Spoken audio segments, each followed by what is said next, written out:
à cause des ressources naturelles qu'il y a là-bas? Moi, je pense que la personne qui a dit ça, il a navigué dans le populisme, il a navigué dans les inepties.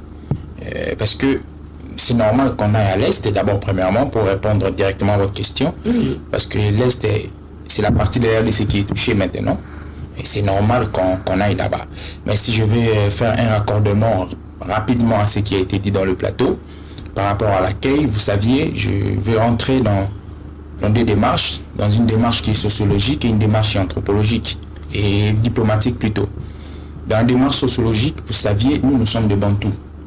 Et l'homme Bantou a sa manière d'accueillir ses visiteurs.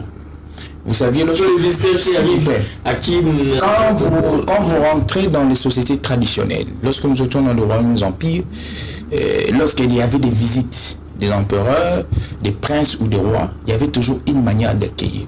Et il y avait même des rituels qu'on faisait pour accueillir ces hôtes des marques-là. Et aujourd'hui, nous avions dépassé cette situation des rituels. On a remplacé ces rituels-là par des protocoles, par une manière de faire les choses. Et en nous, c'est qu'il en reste. Vous saviez aussi une chose, nous sommes Bantous, et l'homme Bantou a toujours l'hospitalité en lui. Quel que soit le mal que vous les fassiez, il garde ça. C'est l'ADN du Bantou. C'est l'ADN du Congolais.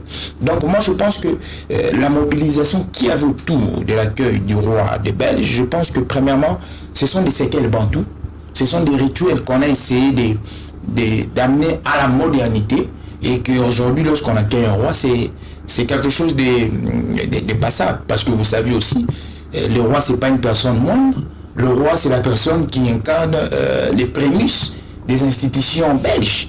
Donc, lorsque vous êtes en train de cartographier ou de répertorier les institutions belges, on va commencer par le roi, le gouvernement, et puis j'en sais quoi d'autre. Donc, le roi belge, quand il se déplace, c'est toute une république, tout un royaume plutôt qui se déplace.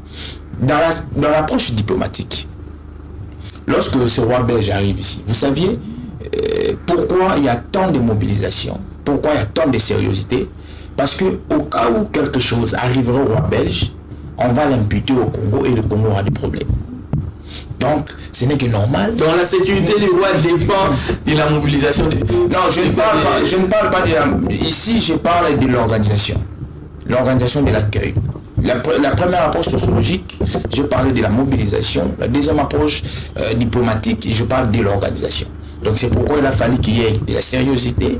Et c'est pourquoi il a fallu peut-être qu'il y ait le président de la République, Félix Antoine Tshisekedi, pour l'accueillir, parce que lorsque nous sommes en train de comparer, le roi est dans les régimes, le roi est représentativement au président Félix Tshisekedi. Donc il y a la notion de la compatibilité, il y a aussi la notion de la sérieuxité et de l'importance que le président Félix Tshisekedi a par rapport à son homologue qui est roi, même si les régimes sont différents.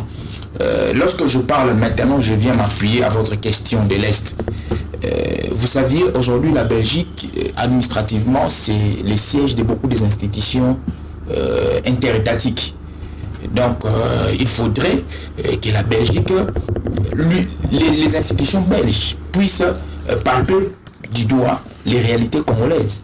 Pourquoi ils vont palper du doigt les réalités congolaises? Parce que, de notre côté, la Belgique pourrait, je mets au conditionnel, pourrait prendre langue avec la République démocratique du Congo pour dire que l'agression que la RDC est en train de déplorer jour et nuit, c'est une agression qui est vraie du côté rwandais.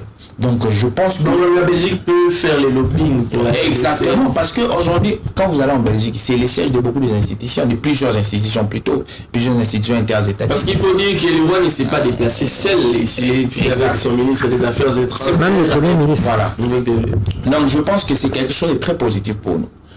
Quand vous voyez, vous l'avez dit ici, les personnes qui se sont déplacées avec le roi, ça montre l'importance que la Belgique a pour le Congo. Ça montre la qualité du déplacement, parce que les rois pourraient venir seuls, mais lorsqu'il vient avec toute une délégation, ça montre aussi les enjeux qui sont là. Et puis, de notre angle qui est plus sécuritaire, ça montre que la RDC est devenue maintenant un pays où la sécurité est assainie, parce que on ne peut pas s'hasarder à faire déplacer des institutions étatiques comme ça sans que la sécurité soit assainie. Donc cela montre encore que la diplomatie du président Félix Tshisekedi, c'est une diplomatie qui est en train de s'autonomiser et puis prendre son ascension. Parce que la RDC, dans les régimes antérieurs, la diplomatie a été un peu un élément affaibli, un élément oublié. Mais avec Félix Tshisekedi, nous sommes en train de voir cette vivification de la diplomatie en tout cas. Merci beaucoup.